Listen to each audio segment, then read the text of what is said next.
Je reprends le premier exercice. Mathias, tu peux faire avec moi? Imaginez le premier exercice, si je me mets comme ça, en fait. Quand je fais le déplacement, il faut imaginer le partenaire face à moi, donc le rapport de distance, et puis quand il se déplace sur un pas, le rapport de rythme aussi. C'est en fonction de ce rapport de distance et de ce rapport de rythme, que je dois préparer et placer mon action. Donc, quand le partenaire se déplace, je sens le temps du mouvement. C'est-à-dire,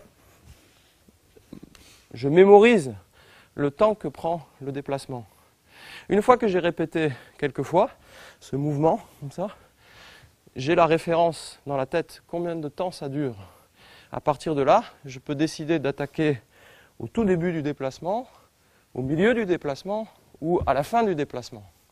Parce que j'ai le repère, comme si on a mémorisé le temps que dure la séquence. Après, une fois qu'on a le temps de la séquence, on peut s'amuser à le séquencer. Comme ça. Donc, d'abord, on fait en grande amplitude quand le partenaire se déplace, comme ceci. Regardez, je fléchis mon corps et en même temps, j'avance mon centre de gravité.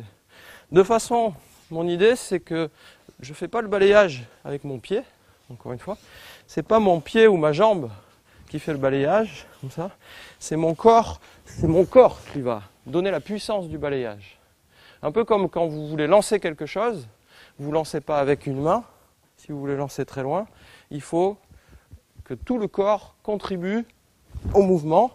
De cette façon-là, on peut vraiment donner toute la puissance du mouvement. Donc si je fais dans l'idée de balayage, ce n'est pas seulement